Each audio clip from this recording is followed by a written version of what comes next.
Halo teman-teman semuanya, selamat datang di konten Jalan Lulus karena setiap orang punya jalan untuk lulus.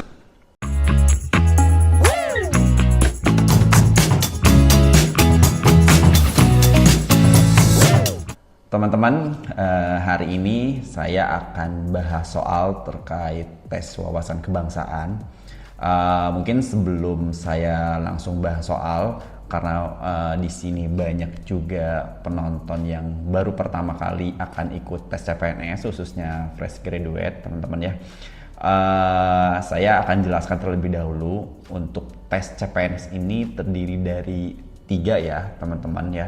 Yang pertama adalah tes wawasan kebangsaan, yang kedua adalah tes intelijensia umum, dan yang ketiga adalah tes karakteristik pribadi. Nah, sebelum saya lanjut ke soal, saya ingin membagikan materi atau sub dari tes wawasan kebangsaan ini. Nah, untuk tes wawasan kebangsaan ini sesuai dengan Permen.Pan RB nomor 52 tahun 2021, ini ada 5 materi teman-teman yang harus dikuasai oleh teman-teman. Yang pertama adalah nasionalisme, yang kedua adalah integritas, yang ketiga bela negara, yang keempat pilar negara, dan yang kelima bahasa negara. Nah, untuk nasionalisme ini biasanya ini adalah terkait materi-materi nasionalisme Indonesia. Khususnya kalau bisa dirangkum adalah dari materi munculnya nasionalisme Indonesia sampai akhirnya Indonesia bisa merdeka, gitu ya teman-teman. Nah, untuk materi integritas ini berkaitan dengan menjunjung tinggi kejujuran, ketangguhan, komitmen, dan konsistensi sebagai suatu kesatuan sikap untuk mencapai tujuan nasional. Dan biasanya soal-soal di materi integritas ini berkaitan dengan bagaimana sikap kita atas kondisi atau masalah-masalah yang terjadi gitu ya. Nah teman-teman, yang lanjut yang ketiga ada bela negara teman-teman. Nah untuk bela negara ini biasanya soalnya terkait mempertahankan eksistensi bangsa dan negara teman-teman. Nah yang keempat ada pilar negara. Nah kalau pilar negara ini teman-teman mungkin harus paham terlebih dahulu ada 4 pilar negara di Indonesia ya. Yang pertama adalah Pancasila, Undang-Undang Dasar 1945, lalu ada NKRI dan Bhinneka Tunggal Ika. Dan terakhir ada bahasa negara. Kalau bahasa negara ini terkait bahasa Indonesia teman-teman ya. Nah teman-teman, mungkin ada perbedaan teman-teman di CPNS akhir-akhir ini dengan CPNS yang sebelum-sebelumnya. Nah khususnya untuk di tes wawasan kebangsaan ini biasanya soalnya ini banyaknya ini HOTS teman-teman. Nah seperti yang kita ketahui bahwa untuk kategori soal itu ada 3 ya teman-teman. Ada LOTS, ada MOTS, dan ada HOTS. Nah untuk di akhir-akhir CPNS dan misalkan di CPNS 2024 contohnya ini banyak yang keluar soal-soalnya itu HOTS. Nah soal-soal HOTS TWK itu seperti apa sih teman-teman? Nah soal HOTS TWK ini banyaknya itu penalaran teman-teman. Jadi mungkin dulu itu banyaknya hafalan ya teman-teman gitu ya. Nah sekarang itu banyaknya penalaran. Mungkin nanti akan kita bahas, ada 3 soal yang akan kita bahas terkait TWK ini teman-teman. Nah di slide selanjutnya teman-teman ini ada sebaran soal teman-teman. Nah tadi kan ada 5 materi ya teman-teman yang perlu teman-teman kuasai di tes wawasan kebangsaan ini. Nah ini masing-masing materi ini ada 6 soal teman-teman. Nasionalisme, bela negara, pilar negara, integritas, dan bahasa negara ini masing-masing ada 6 soal. Karena untuk TWK ini keseluruhannya ada 30 soal teman-teman. Lalu untuk TIU ada 35 soal dan TKP itu ada 45 soal. Kita lanjut bahas soal teman-teman. Nah ini teman-teman, soal terbaru ini berdasarkan FR teman-teman, berdasarkan FR di CPNS 2024, atau ini juga jadi rujukan teman-teman untuk kami gitu ya untuk di soal ini. Nah, teman-teman, ini ada soal nomor 1, yaitu soalnya begini teman-teman. Nah, kita lanjut ke soal ya teman-teman. Soal nomor pertama, Asep adalah seorang CPNS di salah satu daerah. Ia sudah melangsungkan pernikahan seminggu lalu. Setelah melaksanakan pernikahan, ia menerima amplop dari rekan kerjanya sebesar 2 juta rupiah. Bagaimana tindakan Asep dalam menyikapi hadiah tersebut?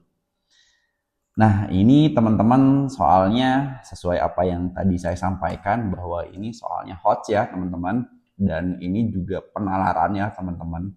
Nah, teman-teman untuk menjawab soal seperti ini, teman-teman harus terlebih dahulu tahu aturan soal ini teman-teman. Nah, ini adalah soal berkaitan dengan materi integritas teman-teman.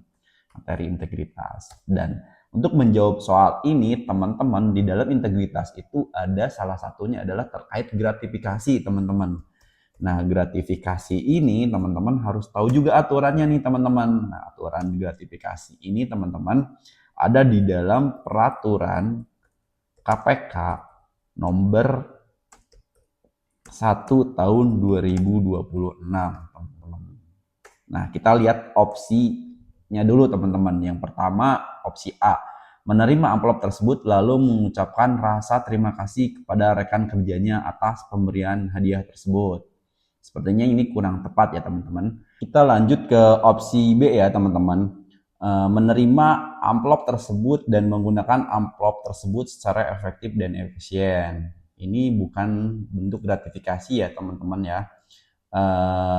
Yang C, melaporkan pemberian tersebut ke KPK sebagai tindakan gratifikasi. Oke, kita tandain dulu ya teman-teman. Yang D, memberikan amplop tersebut kepada sang istri untuk memenuhi kebutuhan sehari-hari. Ini kurang tepat ya teman-teman. Opsi E, melaporkan pemberian tersebut ke BPK sebagai tindakan gratifikasi. Oke, kita tandain juga ya teman-teman.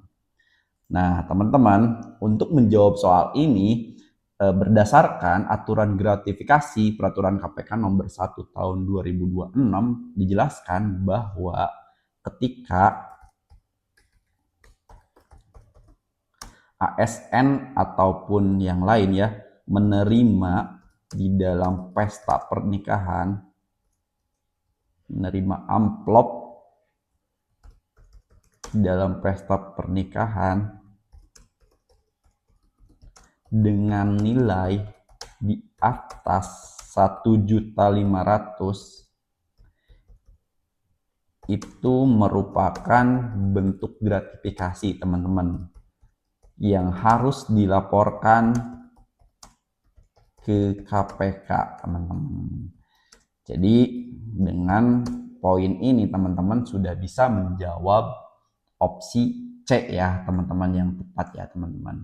Nah, mungkin teman-teman yang tidak tahu aturan gratifikasi nomor 1 tahun 2026 ini, teman-teman bisa terjebak nih ya, jawaban-jawaban yang lain. Opsi A misalkan, menerima amplop tersebut lalu mengucapkan rasa terima kasih kepada rekan kerjanya atas pemberian hadiah tersebut. Kalau teman-teman tidak tahu aturan gratifikasi yang merupakan materi di dalam integritas, itu teman-teman bisa jadi opsi A menjadi pilihan gitu ya. Karena amplop tersebut ya sudah saja diterima gitu ya teman-teman, karena tidak tahu aturan gratifikasi gitu ya. Nah, untuk aturan gratifikasi itu ketika di dalam pesta pernikahan dan menerima di atas 1.500.000 itu wajib dilaporkan ke KPK sebagai tindakan gratifikasi teman-teman. Jadi opsi C ya yang jawabannya teman-teman yang paling tepat. Kita lanjut ke soal nomor 2 teman-teman. Ini juga soal hot juga ya teman-teman gitu ya, yang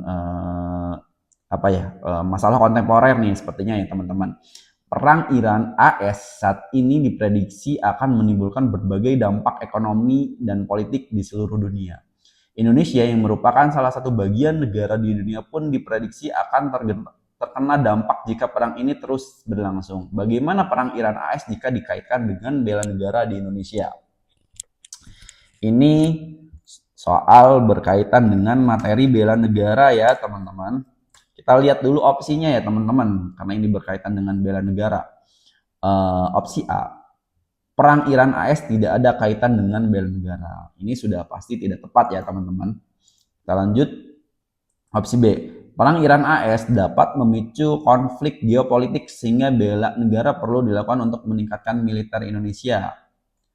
Ya, betul, karena ini bagian dari bela negara ya teman-teman. Kita tandain dulu ya teman-teman.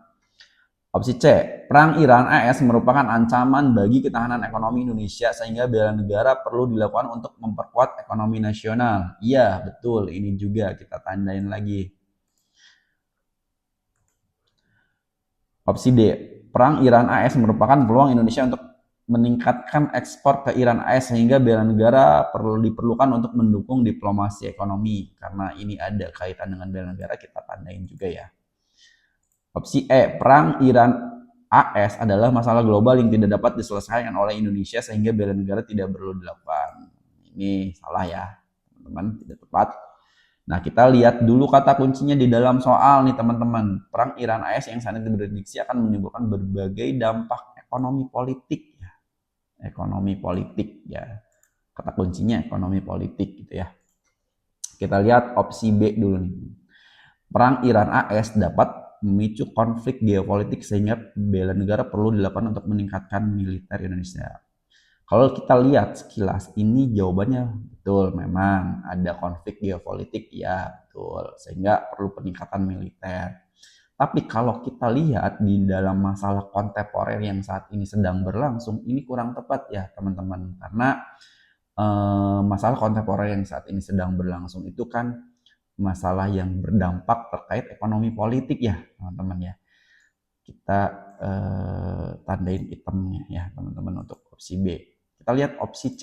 Perang Iran AS merupakan ancaman bagi ketahanan ekonomi Indonesia sehingga bela negara perlu dilakukan untuk memperkuat ekonomi nasional. Nah, ini adalah jawaban yang paling tepat ya teman-teman, karena seperti yang kita ketahui bahwa sekarang ini ada gejolak ya di dalam ketahanan ekonomi gitu ya. Salah satunya Indonesia gitu ya. Dampak dari penutupan Selat Hormuz oleh Iran. Nah, seperti yang kita ketahui bahwa Selat Hormuz adalah salah satu penyumbang gitu ya di dalam distribusi minyak ya teman-teman. Jadi itu berdampak pada ketahanan ekonomi gitu ya, salah satunya Indonesia gitu. Bahkan sekarang adanya efisiensi gitu, anjuran dari pemerintah untuk efisiensi, untuk hemat energi gitu ya, hemat energi minyak ya teman-teman. Jadi opsi C adalah opsi yang paling tepat untuk menjawab soal ini ya teman-teman ya. Kita lanjut ke soal nomor 3 teman-teman. Nah, pada masa pergerakan nasional, terdapat berbagai organisasi yang memiliki strategi dan cara berbeda dalam mencapai kemerdekaan Indonesia. Manakah pernyataan di bawah ini yang paling tepat menggambarkan perjuangan Perhimpunan Indonesia dalam menumbuhkan nasionalisme di kalangan rakyat Indonesia? Nah, ini soalnya berkaitan dengan materi nasionalisme ya, teman-teman. Nah, kita baca dulu nih opsi A-nya ya, teman-teman. Pertama kali menggagas konsep terkait Sumpah Pemuda. Nah, ini tidak tepat ya teman-teman, karena Sumpah Pemuda itu awalnya itu dari Kongres Pemuda ya teman-teman, bukan Perhimpunan Indonesia. Opsi B, fokus utamanya adalah kemerdekaan penuh, merdeka dengan strategi non-kooperatif terhadap pemerintahan kolonial. Nah, ini juga tidak tepat ya teman-teman, karena ini masuknya ke PNI ya teman-teman, bukan PI ya opsi B ini. Opsi C, Perhimpunan Indonesia Strategi Perjuangan melalui jalur pendidikan. Nah, ini bisa ya teman-teman, kita tandain dulu. Opsi D, pertama kali menggunakan istilah Indonesia dan mempopulerkan konsep identitas nasional di kancah internasional. Ini juga kita tandain ya teman-teman. Opsi E, Perhimpunan Indonesia mendorong kesadaran nasional melalui propaganda elit politik. Ini tidak tepat ya teman-teman. Nah, teman-teman, perlu teman-teman ketahui bahwa untuk materi nasionalisme Indonesia ini, teman-teman, untuk periode sejarahnya, teman-teman, mungkin kalau CPNS dulu-dulu itu periode sejarahnya agak lumayan panjang nih ya, teman-teman. Karena itu dari zaman Hindu-Buddha. Nah, kalau periode sejarah nasionalisme sekarang itu lebih mudah karena itu diawali dari zaman dari sejarah periode sejarah adanya terbentuknya Budi Utomo sampai dengan kemerdekaan Indonesia. Nah, kita lihat soal karena ini adalah berkaitan dengan Perhimpunan Indonesia ya. Opsi C, Perhimpunan Indonesia Strategi Perjuangan melalui jalur pendidikan. Sekilas ini memang betul ya untuk jawaban opsi C ini karena kan Perhimpunan Indonesia itu dibentuk melalui jalur pendidikan ya. Karena salah satu mungkin adanya timbul nasionalisme itu karena ada kebijakan politik elitis dari Belanda ya. Salah satunya kan ada unsur pendidikan dan banyak kaum terpelajar di Indonesia yang belajar ke luar negeri gitu ya, sehingga terbentuk organisasi-organisasi gitu ya seperti Budi Utomo, Perhimpunan Indonesia gitu. Tapi opsi C ini tidak detail gitu ya terkait Perhimpunan Indonesia karena ada yang lebih apa ya, opsi jawaban D ini lebih detail dan merupakan ini jawaban yang khas dari Perhimpunan Indonesia karena opsinya adalah pertama kali menggunakan istilah Indonesia dan mempopulerkan konsep identitas nasional di kancah internasional. Nah, ini adalah jawaban yang paling tepat karena PI ini adalah salah satu gitu ya organisasi yang menggunakan nama Indonesia dan mempopulerkannya pertama kali gitu ya di kancah internasional. Jadi jawaban yang paling tepat adalah opsi D ya teman-teman. Itu teman-teman bahasan soal terkait tes wawasan kebangsaan. Mungkin ke depan Jalan Lulus akan banyak lagi ya konten-konten terkait pembahasan soal baik TWK, TIU, dan TKP. Teman-teman ingin meningkatkan belajarnya teman-teman dan ingin bisa lulus CPNS di tahun 2026 ini, di Jalan Lulus ada program teman-teman, yaitu program kelas intensif teman-teman, dan yang akan dipandu oleh mentor-mentor yang tentu tepat gitu ya teman-teman. Karena di Jalan Lulus ini, di dalam paket intensif ini ada 21 pertemuan teman-teman. Dan harganya masih promo ya, 200.000 gitu ya teman-teman. Nah, teman-teman bisa mendapatkan 21 sesi pertemuan, teman-teman juga nanti bakalan didampingi dan kelasnya pun ini terbatas teman-teman. Jadi teman-teman nanti bisa banyak konsultasi begitu karena di Jalan Lulus ini juga ada konsultasi 24 jam. Barangkali teman-teman nanti ketika di kelas intensif ada pertanyaan gitu terkait tata cara pendaftaran, cara memilih formasi dan lain sebagainya, itu Jalan Lulus sediakan gitu ya teman-teman. Jadi kalau misalkan teman-teman tertarik nanti bisa bergabung di kelas intensifnya Jalan Lulus gitu ya teman-teman. Itu sekian teman-teman dari konten pembahasan soal TWK ini, dan nantikan konten-konten selanjutnya di konten-konten CPNS Jalan Lulus. Terima kasih.